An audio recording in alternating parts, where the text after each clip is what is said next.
Pai querido, estás mais aos céus, Senhor. Te dou graças, Pai, porque hoje é sábado e que colocaste em nós o desejo de vir aqui à tua santa casa, Senhor.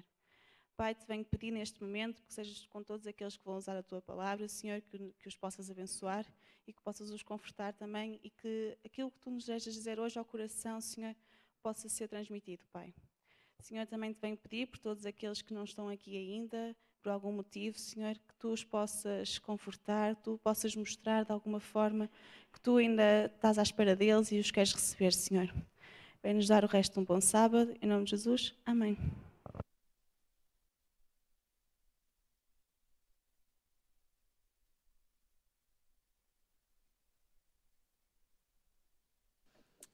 Esta semana fiquei eu incumbida de fazer os 5 minutos nestes momentos. E eu fico sempre um bocadinho nervosa quando tenho que escolher um tema. Mas quando me disseram que o tema já estava escolhido, eu fiquei bastante feliz. E então o tema é algo que para mim faz... que eu quero tornar pessoal para cada um de vocês, que é a gratidão. Eu quero tornar isto algo que possa ser prático na vossa vida. Mas antes de mais, vamos a 1 Tessalonicenses 5, 16 a 18. 1 Tessalonicenses 5, 16 a 18. E diz o seguinte: regozijai-vos sempre, orai sem cessar, em tudo dai graças, porque esta é a vontade de Deus em Cristo Jesus para convosco. Realmente Deus dá-nos aqui diretamente que a vontade dele para nós é que nós possamos ser graços, dar graças a cada dia. E eu vou pedir que projetem a passagem que eu trouxe de Ellen White. Encontra-se no livro Ciência do Bom Viver e que eu, quando li isto, fiquei pasmada com a maneira como Ellen White põe isto. E então ela diz o seguinte: coisa alguma tende mais a promover a saúde do corpo e da alma do que um espírito de gratidão e louvor. É um positivo dever resistir à melancolia, às ideias e sentimentos de descontentamento, dever tão grande como é orar. Se nos destinamos ao céu, como poderemos ir, qual bando de lamentadores, gemendo e queixando-nos por todo o caminho de casa de nosso Pai? Isto, a mim, abriu-me bastante os olhos, porque às vezes nós somos tão rápidos em desanimar, em queixar-nos. Pode às vezes ser por uma coisa tão simples como uma dor, mas realmente é nosso dever como cristãos mostrarmos a gratidão que temos e até pode tornar-se um testemunho para aqueles que nos acompanham ao longo dos nossos dias. E eu fui procurar pela net cientificamente, quais são as vantagens de sermos gratos. E eu encontrei um artigo que dava 7 vantagens de sermos gratos. Então a primeira era: a gratidão melhora a saúde física. Por norma, as pessoas que são gratas têm tendência a queixar-se menos de dores. São pessoas mais ativas, que fazem mais exercício físico. E nós, como adventistas, sabemos qual é a vantagem de sermos ativos no exercício físico. Melhora também a saúde psicológica. Se nós somos gratos por aquilo que temos, a nossa saúde psicológica vai estar muito mais forte. Vamos conseguir lidar com os desafios da vida de uma maneira diferente, olhar para as coisas más de uma maneira também agradecida. Mesmo pelas coisas más nós temos de ser agradecidos. A gratidão aumenta a empatia e diminui a agressividade. Se nós somos gratos, somos mais rápidos em ser simpáticos para os outros. Somos mais sociáveis, porque estamos menos preocupados com aquilo que nos está a acontecer de mal. Somos mais sensíveis também aos problemas dos outros, porque temos de ser servos dos outros, não podemos estar simplesmente a pensar no nosso mal-estar. As pessoas gratas dormem melhor. Para aqueles que têm problemas em dormir, é comprovado cientificamente que se passarmos 15 minutos antes de dormirmos a escrevermos aquilo pelo qual estamos gratos, que somos mais prováveis em dormir melhor e dormir mais tempo. A gratidão aumenta a autoestima. Se nós estamos mais preocupados com aquilo pelo qual estamos gratos, se estamos menos focados naquilo que está a correr mal, vamos ter uma autoestima mais alta. Se nós estamos felizes por aquilo que os outros têm, em vez de estarmos a ver, aquele tem um carro melhor do que o meu, aquele tem uma casa melhor, vamos ser mais gratos e vamos ter uma melhor autoestima. A gratidão também aumenta a força mental. É provado, também cientificamente, já há alguns anos, que as pessoas, isto foi um estudo feito com os veteranos da Guerra do Vietnã, que aqueles que eram gratos tinham menores taxas de stress pós-traumático.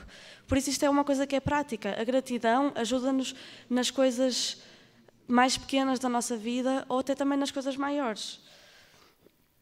E em relação também ainda a isto de stress, que a gratidão aumenta a nossa força mental, eu lembro-me um caso que é bem chegado aqui a nós, em Portugal, dos fogos que houveram em Pedrógão, e lembro-me perfeitamente de ouvir os relatos das pessoas de lá, dos adventistas, que apesar de tudo aquilo que perderam, estavam gratos pela saúde que ainda tinham, pela vida que Deus tinha poupado.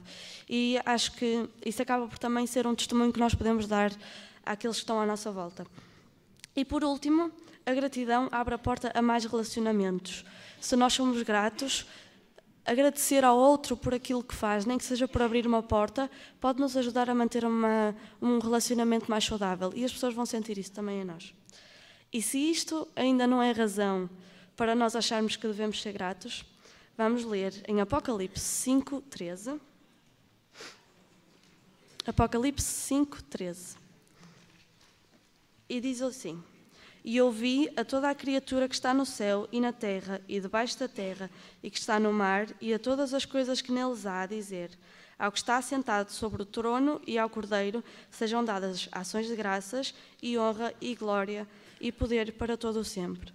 Nós acreditamos na segunda vinda como adventistas, e se nós acreditamos que Jesus vem e que nos vai buscar, devemos buscar viver aquilo que sabemos que vamos viver um dia no céu. E se nós sabemos que vamos dar ação de graças a Deus, que possamos começar aqui na terra. E o meu desafio para vocês é que todos os dias peguem num pedacinho de papel e escrevam uma coisa pela qual estão gratas. E depois cheguem ao fim do ano que passar e vejam as bênçãos que Deus vos foi dando e aquilo pelo qual vocês estiveram gratos. E vão ver que Deus realmente é bom e que Deus abençoa. Vamos passar agora aos momentos da recapitulação da lição.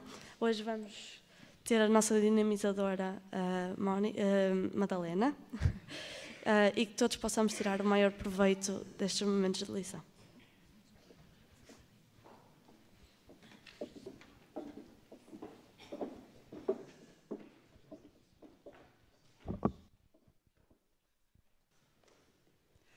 Bom dia a todos, irmãos. Um bom sábado.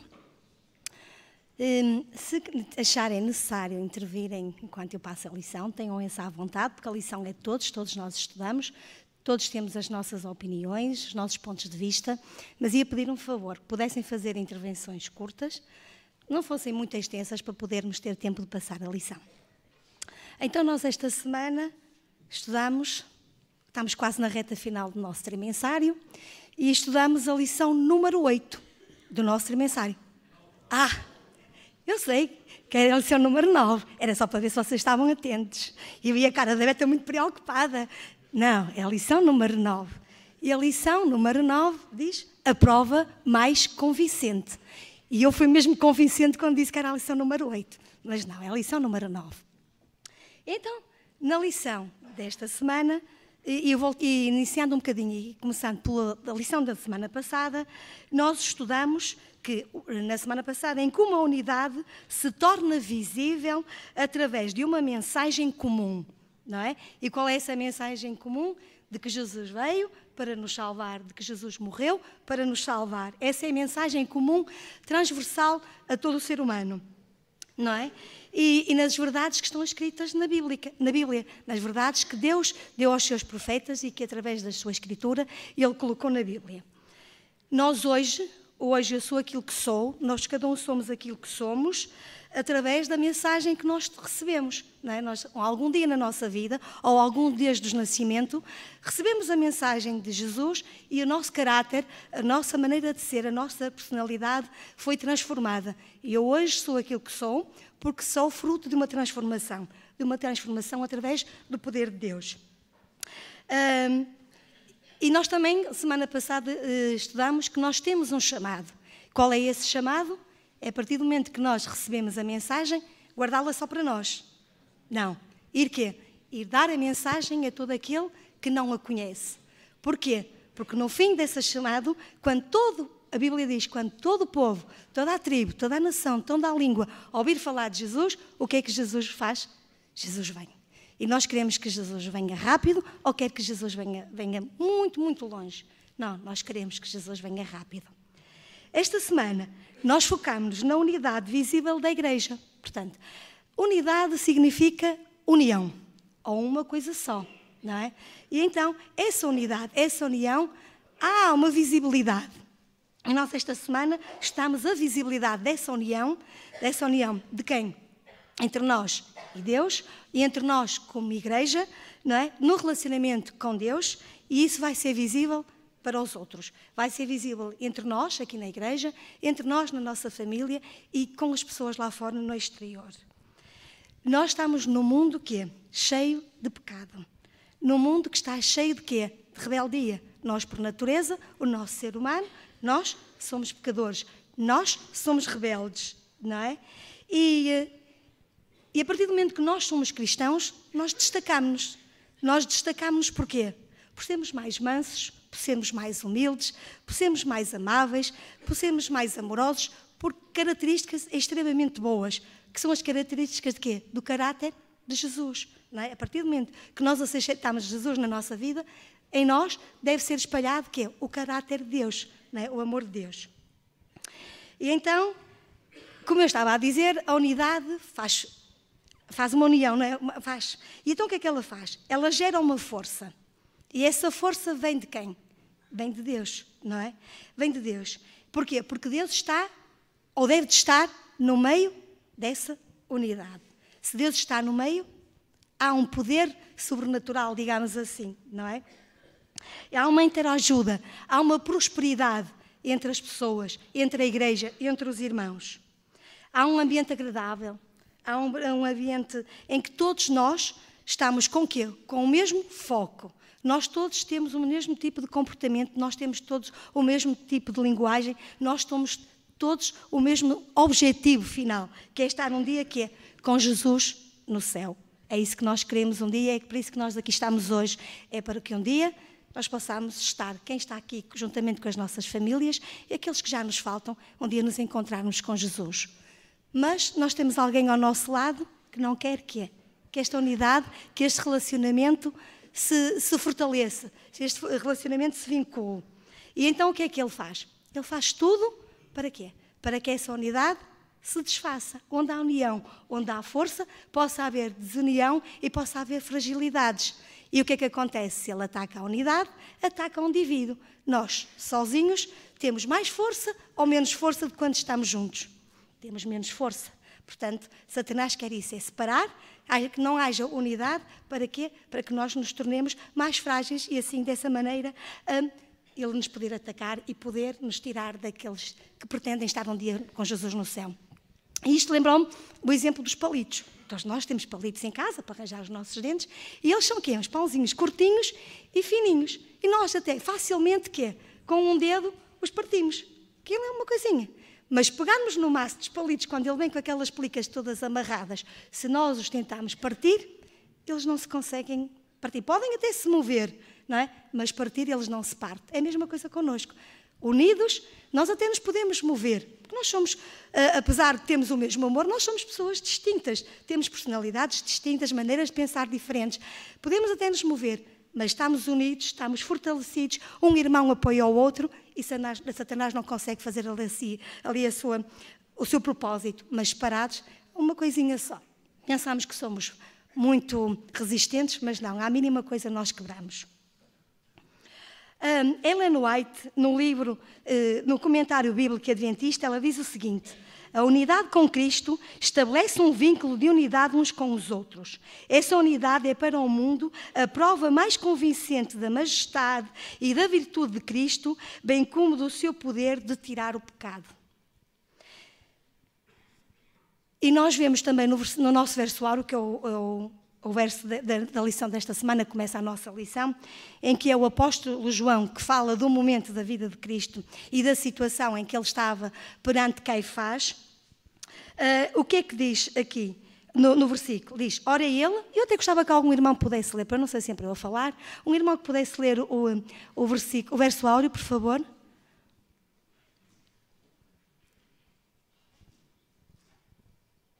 Não tenham vergonha, eu estou aqui a falar, é mais fácil para vocês. Ninguém quer ler?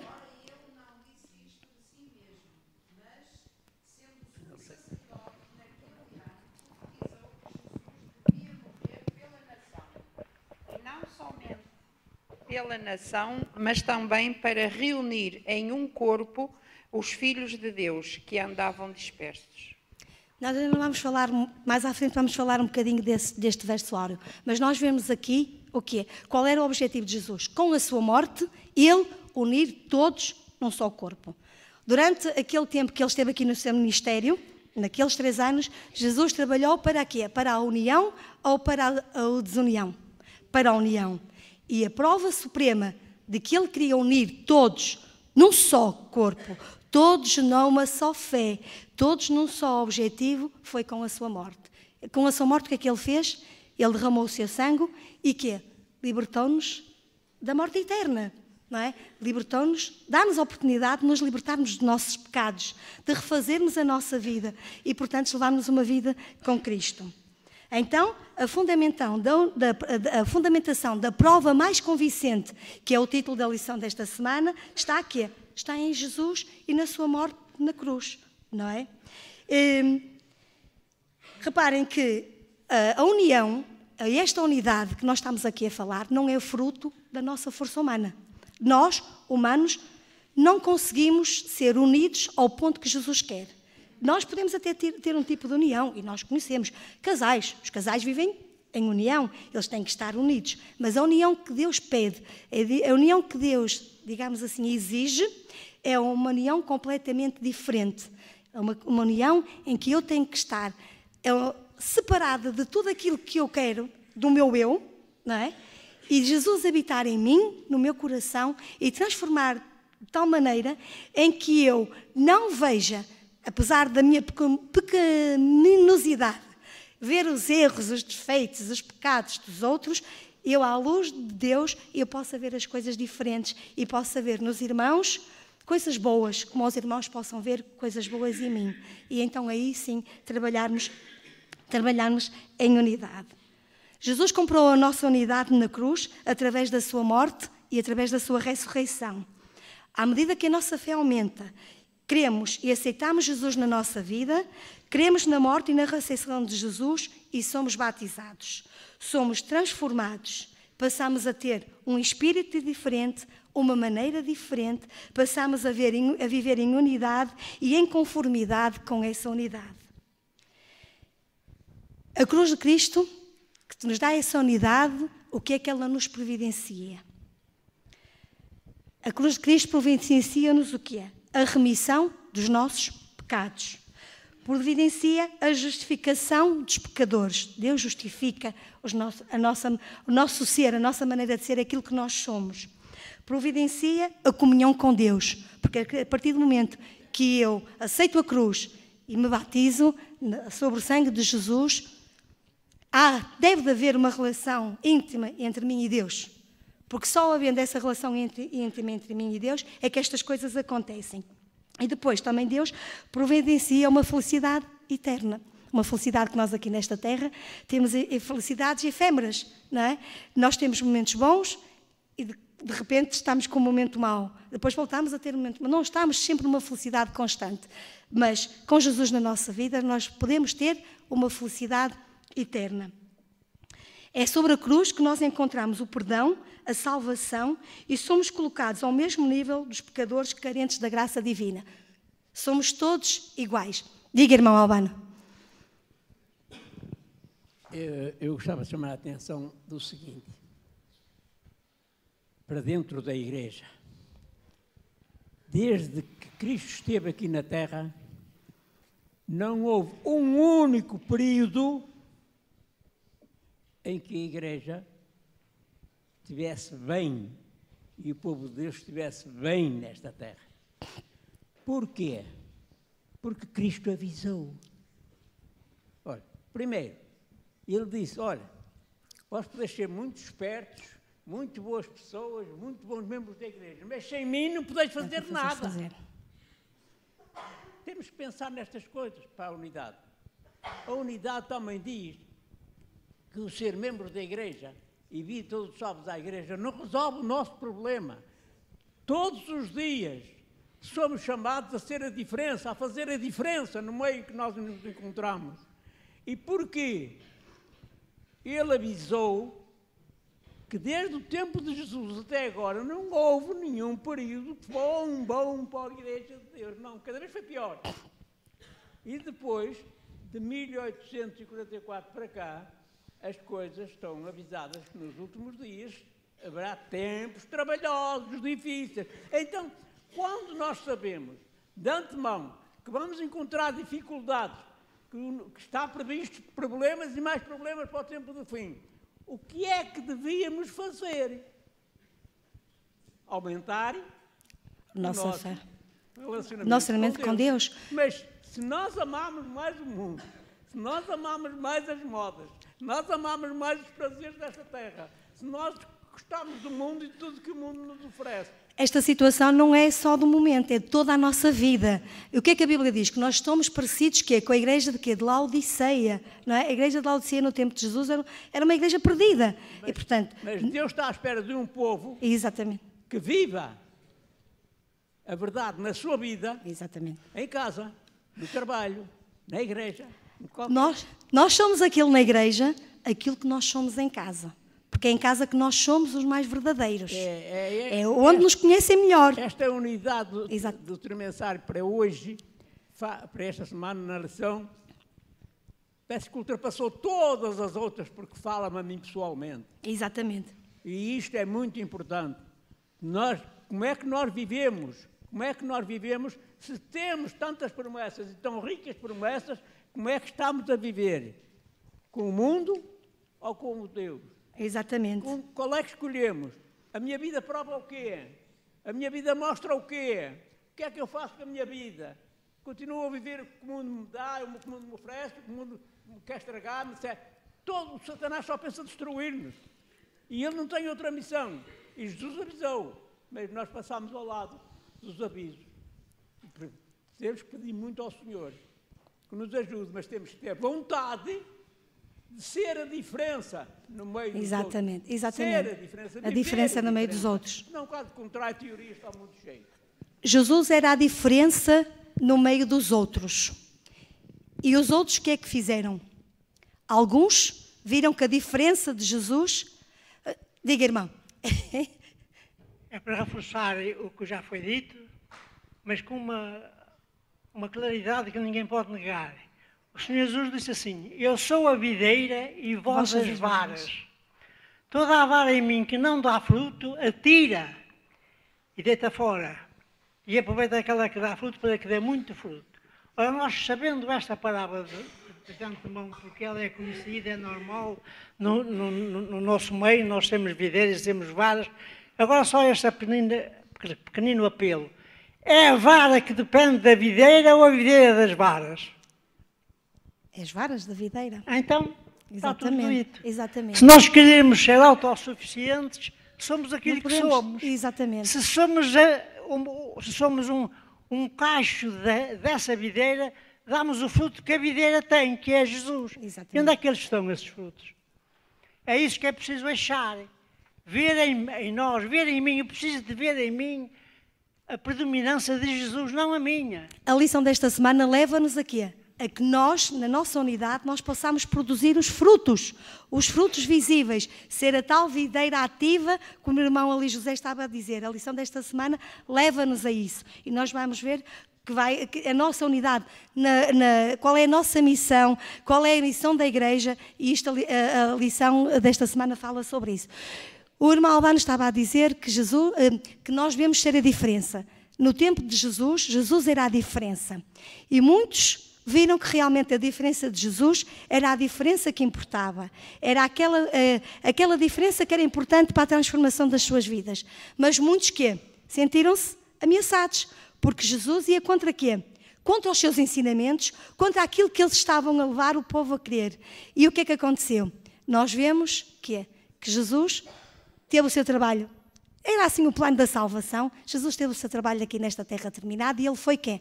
Ele foi condenado. Mas no momento da sua condenação, e aí voltando ao versículo do verso áureo, Caifás, mesmo sem querer que ele estava a dar um reto, uma decisão, não é? Ele sem querer, Deus trabalhou com aquele homem e ele conseguiu profetizar uma coisa importante. Através da sua morte, não é? Caifás dizia que Jesus ia morrer para quê? Para unir os povos. Ele pensava que estava a dizer que era para acalmar o povo naquela altura. Mas Caifás estava a dizer uma verdade muito grande. Jesus morreu para unir os povos. Unir os povos com o objetivo de quê? De todos poderem salvar. Mas eu também só eu posso me salvar se eu aceitar e se eu transformar a minha vida. Mas eu também sou responsável pela salvação de outros. Então, se eu sou responsável pela salvação de outros, eu tenho que ir levar a mensagem aos outros. Eu como pessoa, mas eu faço parte de uma igreja. A igreja tem não só trabalhar para dentro da igreja, porque nós precisamos de ser uma igreja unida, ser uma igreja ativa, ser uma igreja que está em constante movimento, mas a igreja só tem sentido se aquilo que nós vivemos aqui dentro, se aquilo que nós falamos aqui dentro, se aquilo que nós pregamos aqui dentro, nós fomos levar para os outros. Nós temos que sair do conforto das nossas cadeiras, dos confortos dos nossos bancos e ir trabalhar. E isto mexe um bocadinho connosco, porque nós estamos habituados a estar conformados, não é assim, quietos. Não, nós falamos, é muito bom falar, mas nós sabemos que os outros estão carentes, não é? Estão necessitados de ouvir falar de Jesus. Nós nunca ouvimos um crescimento de tantas religiões como agora. E porquê é que elas crescem? Porque há necessidade. Só um bocadinho, Paulo. Porque há necessidade de alguma coisa. As pessoas não estão bem. As pessoas estão a procurar algo. E nós somos ou não somos detentores da verdade? Nós somos detentores da verdade. Então, se eu tenho alguma coisa boa, por exemplo, vou dar um exemplo de um carro. Eu compro o carro dos meus sonhos. Qual é o meu desejo? É mostrá-lo aos meus amigos e convidá-los a andar no carro. A mesma coisa é com a mensagem que nós temos. Se nós sabemos que isto é o melhor que há para cada um de nós, para que é que eu devo só guardar para mim? Para que é que eu devo só guardar para dentro da igreja? Não, eu devo de o levar lá para fora. Eu devo de mostrar aos outros, eu devo dar oportunidade aos outros, de eles conhecerem a mensagem. Aí o meu trabalho está feito. Depois é deixar que o Espírito Santo atue e o coração daquelas pessoas que ouvem se possa abrir e a palavra de Deus ali trabalhar. Diz, Paulo. Falaste agora, naquilo que disseste agora, o Espírito Santo atua. Uma das meditações desta semana fala que, enquanto os discípulos andaram com guerrilhas e discussões, eles não estavam unidos. Foi quando realmente eles se uniram e deixaram de competições que o Espírito de Deus conseguiu tomar conta deles e eles uniram-se em prol do mesmo propósito. E a Bíblia é muito enfática, temos de ser realistas. Ela diz que enquanto houver joio entre o trigo, vai haver desunião. Desunião é o contrário de coesão, é só isso. É a realidade bíblica. No fim, vai haver a separação. Ou seja, se há motivos para separação, quer dizer que pelo caminho muitas vezes há motivos de desunião. Essa é a realidade. Paulo, quando Jesus nos criou, Deus formatou-nos todos iguais? Deus fez-nos da mesma maneira? Não. Humanamente, sim, criou homens e mulheres à sua imagem. Mas eles criou-nos quê? Com o livre arbítrio. O que é que isso quer dizer? Que nós somos responsáveis pela tomada das nossas decisões. Deus dá-nos a liberdade de escolha. Cabe a mim o que é que eu vou decidir na minha vida. Nós somos humanos, não estamos numa igreja perfeita. Por isso é que as lições vêm para nós, porque se fôssemos perfeitos, se estivesse tudo bem, não precisávamos de nada para nos chamar sempre a atenção. não é? Deus não tinha feito com que a Bíblia chegasse até nós hoje. Nós somos muito imperfeitos. Eu penso de maneira diferente ali da Adelina. Em minha casa, nós somos 3 irmãs, somos todas raparigas, mas todos temos os nossos feitios. Nós todos temos maneiras diferentes de pensar, de agir, de ver as coisas. Mas nós temos que colmatar os nossos defeitos, ajustar as nossas virtudes uns aos outros e ajudar-nos mutuamente. É lógico que na nossa igreja há aqui, não vou dizer que não possa haver, na nossa igreja, não vou falar especificamente só na igreja em Canelas, na igreja adventista, mas assim, nós não somos perfeitos, nós temos os nossos defeitos. Há, se calhar, algumas quesilhas, algumas confusões, mas nós sabemos o que é que Deus quer. Deus quer a união. Então é assim, tem que haver mudança. E por onde é que começa a mudança? Pelos outros ou por mim? Tem que começar primeiro por mim. As mudanças, se eu estou à espera que os outros mudem, vamos ficar sempre na mesma, porque o outro está à espera que eu mude, e eu estou à espera que o outro mude, e andamos sempre assim, as coisas não se mexem, não é? Para fazermos alguma coisa, nós temos que começar primeiro por nós. E a mudança não é fácil, não é bom, não é? Reconhecer os nossos erros, reconhecer aquilo que não está bom, ou ter que me adaptar a alguma situação.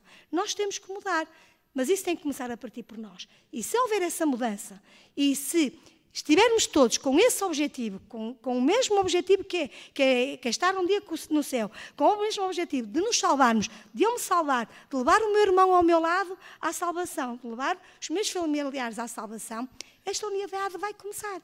Mas esta unidade é uma unidade que tem que ser sempre mantida.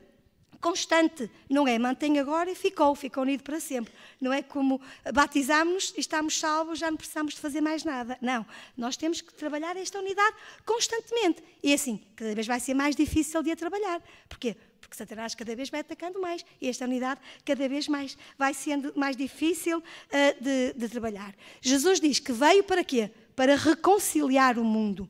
Então, se Jesus veio para se reconciliar connosco, e ele não tinha nada a ganhar connosco, pelo contrário, o seu amor, não é? O seu amor à sua criatura. Então, se Jesus, que é Deus, se reconciliou connosco, porquê é que nós não nos podemos reconciliar uns com os outros? Tem a ver com o nosso orgulho, com a nossa cedência, e isso é difícil de trabalhar, é difícil de reconhecer, e isso eu conheço, que é verdade, é difícil. Mas é assim, Jesus não morreu?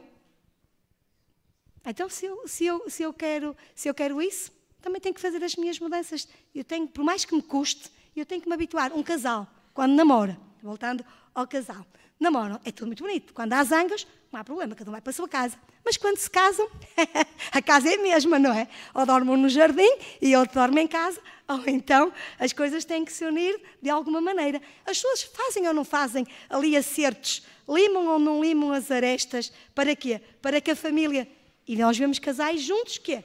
30, 40, 50 anos, não é? 70 anos, e isso, quando a gente os ouve falar, o que é que eles dizem? Isso só foi uma vez e acabou. Não. Isto que é um trabalho da vida toda. É a mesma coisa connosco. Isto é um trabalho da vida toda. Temos que ter esforço. Nada se consegue sem esforço. Continuando a lição, e passando para a frente, nós temos a lição, na lição de quarta-feira, que diz o seguinte: unidade no meio da diversidade. E isto já falámos um bocadinho, não é? Nós somos diversos, não é? Nós todos temos maneiras de pensar, não é? E esta lição faz-nos levar ao tempo de Paulo, ao que Paulo falou no tempo de Jesus, no tempo de Pentecostes, quando Jesus morreu, não é? Morreu na cruz, os discípulos ficaram o quê? Sozinhos. E o que é que aconteceu? Jesus disse-lhe que ia, mas que não os ia deixar sozinhos, não ia os deixar desamparados, que lhes ia mandar um consolador. E eles então, eles sabiam essa verdade e tinham essa certeza, mas eles sentiram-se que saiu o seu líder do meio deles, não é? Aquela pessoa que os mantinha unidos, digamos assim, desculpando a expressão, a muleta que eles tinham para estar ali todos unidos. E o que é que eles começaram a pensar? Eles ficaram todos juntos numa casa ali por 30 dias, mas eles começaram a ver que tinham que fazer alguma coisa. Eles sabiam que Deus ia mandar um Consolador, mas eles precisavam de fazer alguma coisa. E o que é que eles começaram? Eles começaram a conversar entre si. Eles começaram a ver os seus pontos de vista. Eles começaram a ver que tinham necessidade de se ajustar uns aos outros. Eles começaram a ver que tinham necessidade de orar mais em conjunto, fazer orações mais de intercessão a Deus. E então eles começaram dia após dia, naquele ritmo. Eles conversavam, eles oravam, eles pediam que Deus os ajudasse, que Deus os orientasse, que Deus os transformasse, que Deus os libertasse das suas impurezas. E ao fim de 30 dias, o que é que nós vimos? Vimos que houve a descida de quê? Do Espírito Santo. Porquê que o Espírito Santo demorou tantos dias a descer? Deus dizia que mandava um Consolador, podia ter mandado logo no dia a seguir. Deus não mandou porque eles precisavam de reconhecer a condição em que eles estavam. E então, só depois aí sim, é que as coisas se transformaram, não é? Nós é a mesma coisa como a igreja. Nós somos diversos, temos características diversas, mas nós precisamos de estar juntos, de estar unidos. E nós só conseguimos isto através da união, através da oração, através da comunhão com Deus, de pedir a Deus que nos dê sabedoria, que Deus nos dê a capacidade de discernimento para sabermos conviver uns com os outros. O Paulo dizia, e ninguém está agora aqui a pôr, nós sabemos que no tempo do fim a igreja vai ser separada ao joio e ao trigo. Nós queremos estar todos de que lado? Do lado do joio. Não, do lado do trigo, não é? E então, para estarmos do lado do trigo, temos que estar desunidos? Não, temos que estar unidos. Precisamos de orar juntos, precisamos de fazer orações de intercessão, pedir uns irmãos pelos outros. Se às vezes houver algum conflito aqui dentro da igreja, com amor, com carinho, nós tentarmos levar as coisas com calma, ser mais tolerantes uns com os outros. Para quê? Para que essa desunião se transforme numa união.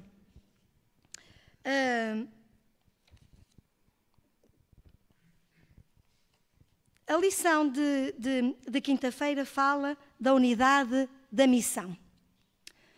Os discípulos tinham uma missão. Qual era a sua missão? Levar o Evangelho a todos os que viviam pelo mundo naquela altura. E Deus capacitou-os com quê? Com o Espírito Santo. Quando eles estavam preparados, quando eles estavam prontos, só quando eles estavam prontos e submetidos ao amor de Jesus, é que Jesus fez descer o Espírito Santo e os levou a que eles pudessem pregar a mensagem. Eram eles os discípulos vivos, eram eles a palavra viva a transmitir a mensagem de Jesus aos outros. E eles conseguiram ou não conseguiram? Conseguiram. Porquê? Porque eles acreditaram em si próprios? Não. Porque eles acreditaram em quê? Em Deus. É lógico que eles acreditaram nas suas capacidades, mas acreditaram que as suas capacidades foram capacitadas por Deus e que Deus dava ânimo, força, coragem para eles enfrentar as adversidades. Naquela altura era muito difícil. E após a morte de Jesus, que tinha sido condenado à morte, as coisas não deviam ser nada fáceis. Mas eles, desculpando a expressão, arrepiaram o caminho, meteram mãos à obra e conseguiram fazer o seu trabalho. Sabem que foi quando abandonaram as suas diferenças pessoais e se aproximaram uns dos outros, foi quando o Espírito Santo desceu. Não é? Ellen White, em Atos dos Apóstolos, diz o seguinte: esses dias de preparação foram de profundo exame de coração. Os discípulos sentiram a sua necessidade espiritual e suplicaram do Senhor a santa unção que os devia capacitar para o trabalho de salvar os homens. Não suplicaram essas bênçãos apenas para si. Sentiram a responsabilidade que lhes cabia na salvação dos outros. Compreendiam que o Evangelho devia ser proclamado ao mundo e pediam o poder que Cristo tinha prometido.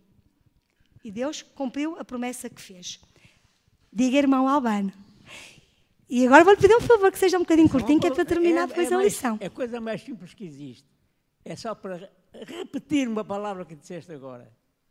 Eles estavam capacitados para receber o Espírito Santo, para os trabalhar, e Jesus pôde trabalhá-los É essa a necessidade. Exatamente. Irmã. A necessidade número 1 é essa. É deixar-nos capacitar, deixar-nos trabalhar para entrarmos no caminho. Não faz mal. Então, qual é a nossa missão? Qual é a minha missão? Qual é a missão da igreja? Fazer aquilo que os discípulos fizeram. É aquilo que nós estamos a fazer? Nós temos que saber lidar com as nossas diferenças. Nós, quando vamos levar a mensagem aos outros, temos que saber lidar com os outros.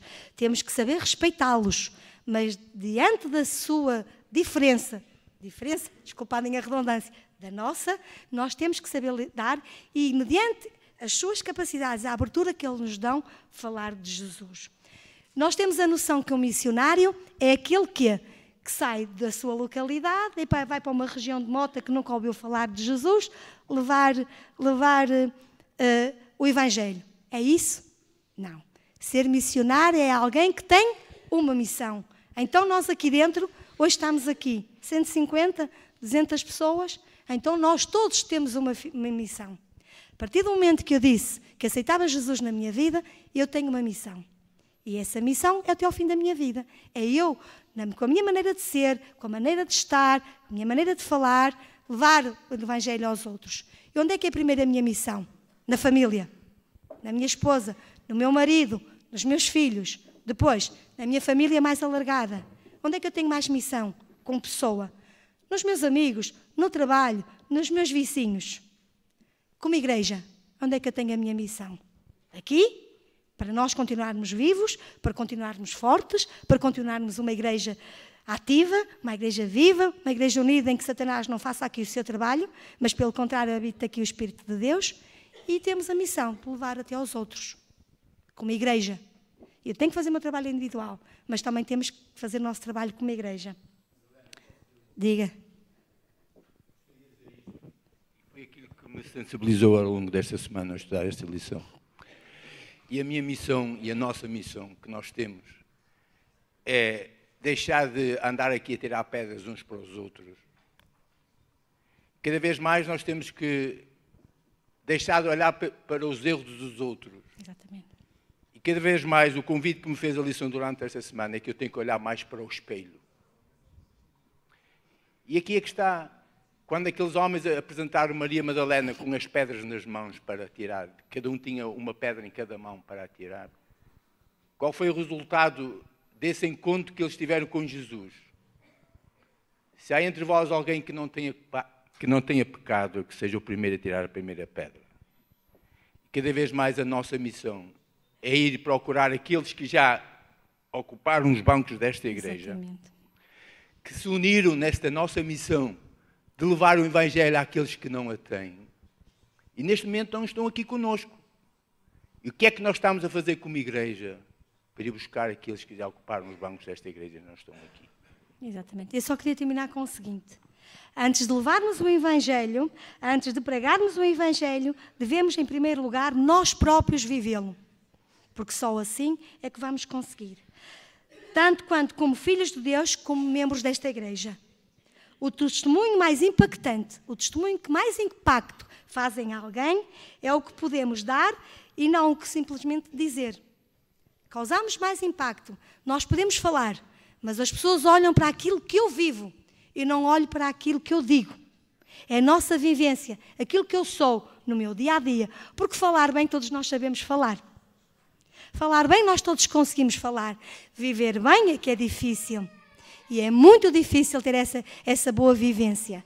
E eu só tenho essa boa vivência, eu só consigo viver esse Evangelho se eu, todos os dias, dobrar os meus joelhos, pedir que Deus me ajude, estudar a lição, viver à sombra da cruz, porque só assim é que eu vou ser transformado e consigo levar a transformação aos outros. E só assim é que os outros vão aceitar Jesus e Jesus rapidamente virá. Amém.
caseiro.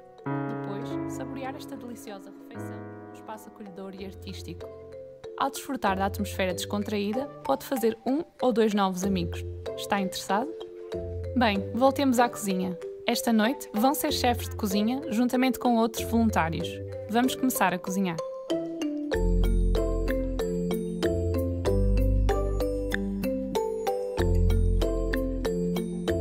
Quando a refeição está pronta, Simrat, o nosso anfitrião, recebe os convidados. Ele também explica onde estamos. Presence Culture Lounge é um lugar onde as pessoas se podem reunir, experimentar diferentes atividades culturais e envolver-se em conversas e bons encontros com outras pessoas.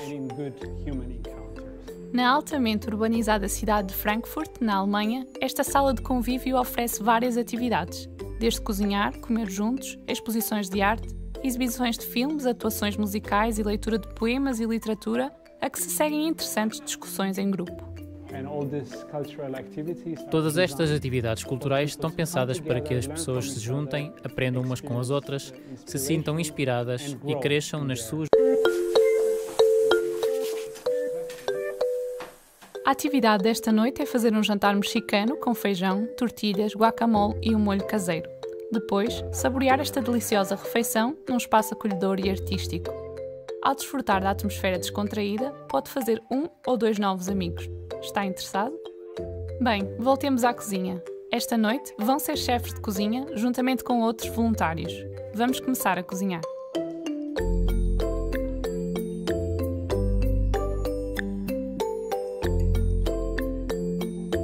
Quando a refeição está pronta, Simrat, o nosso anfitrião, recebe os convidados. Ele também explica onde estamos. Presence Culture Lounge é um lugar onde as pessoas se podem reunir, experimentar diferentes atividades culturais e envolver-se em conversas e bons encontros com outras pessoas. Na altamente urbanizada cidade de Frankfurt, na Alemanha, esta sala de convívio oferece várias atividades, desde cozinhar, comer juntos, exposições de arte, exibições de filmes, atuações musicais e leitura de poemas e literatura, a que se seguem interessantes discussões em grupo. Todas estas atividades culturais estão pensadas para que as pessoas se juntem, aprendam umas com as outras, se sintam inspiradas e cresçam nas suas jornadas pessoais.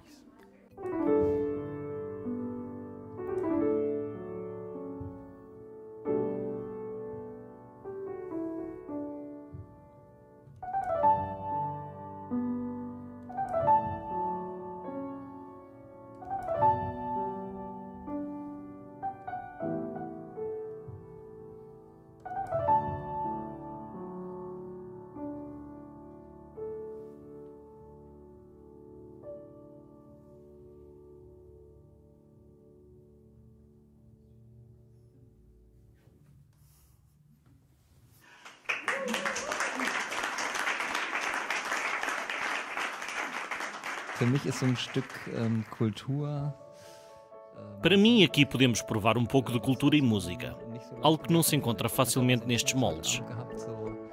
Esta noite, até tivemos um pequeno debate em círculo. Recebi um folheto a anunciar a abertura do Presence Culture Lounge. Era um festival com um concerto. Fazer parte do Culture Lounge é muito importante para mim, porque conheço sempre pessoas interessantes, de diferentes culturas,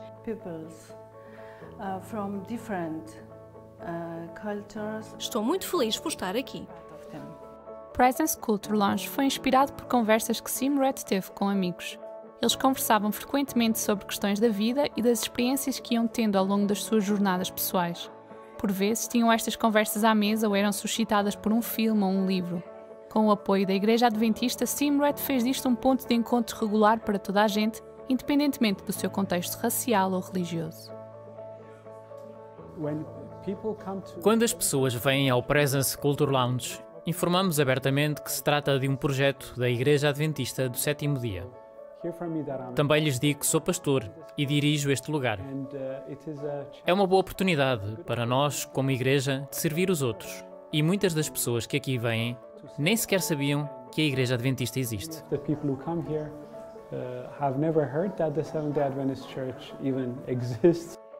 Num contexto em que as pessoas não sentem interesse por religião ou instituições, este centro urbano de influência proporciona um espaço para novas experiências.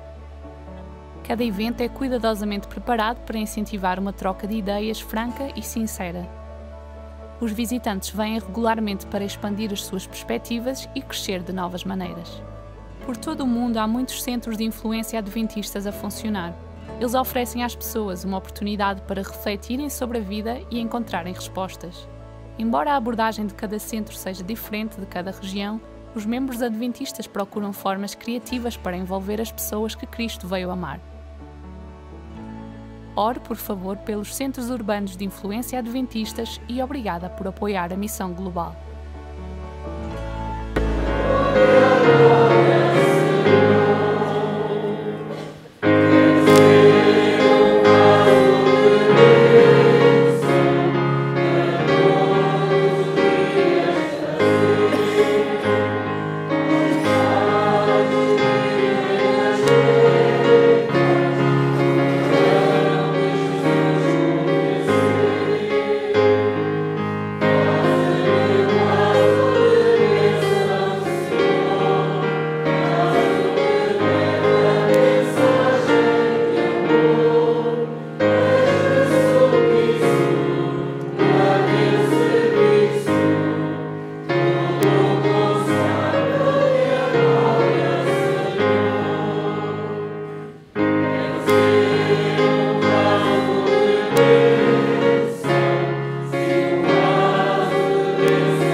Querido e bom Pai, estás nos céus, Senhor. Obrigada pela tua presença aqui no meio de nós, Senhor. Obrigada por podermos sentir o teu amor e o teu Espírito connosco no nosso coração. Conforme o que nós cantamos neste hino, Senhor, e que estudamos durante a semana, que realmente nós, Senhor, possamos ser um vaso de bênção para os outros. Um vaso que está cheio de fé, de amor, Senhor, para dar aos outros. Aquele amor que possamos viver diariamente contigo. Aquela fé verdadeira que possamos estabelecer contigo, Senhor. E que possamos viver diariamente e com sinceridade na nossa vida. Para que, Senhor, o nosso caráter se transforme, Senhor, e os outros possam ver aquilo que podes operar em nós, Senhor. E sintam o desejo de te conhecer, Senhor. O desejo de te servir, Senhor. O desejo de estar sentados nos bancos desta igreja, Senhor, para te honrar e louvar, Senhor, e terem o desejo de um dia estar contigo no céu. Gratos também estamos, Senhor, por todas as bênçãos que tens derramado na nossa vida, Senhor. E são tantas, Senhor, que nós nem podemos contar, Senhor. Que nós possamos continuar a ser abençoados por Ti, Senhor. E que, Senhor, nós possamos também, Senhor, ser uma bênção para os outros. Ajuda-nos e guarda-nos, e com todos aqueles irmãos que aqui nos faltam, seja qual seja o seu motivo, que Tu sejas com eles, Senhor, e que eles sintam que fazem parte da Tua família, Senhor. Que eles sintam que Tu não os esquecestes, que eles sintam que Tu estás ao seu lado, Senhor, que eles sintam que Tu estás ali a guardá-los e a protegê-los. Sei com aqueles nossos irmãos também que estão doentes, Senhor, que Tu sejas com eles e os animes e os confortes e lhes dês a recuperação recuperação rápida, Senhor, para que eles possam estar aqui no nosso meio. Continua-nos a dar um sábado abençoado, ser com os serviços que se vão seguir, Senhor. São os favores que quero pedir humildemente. Amém.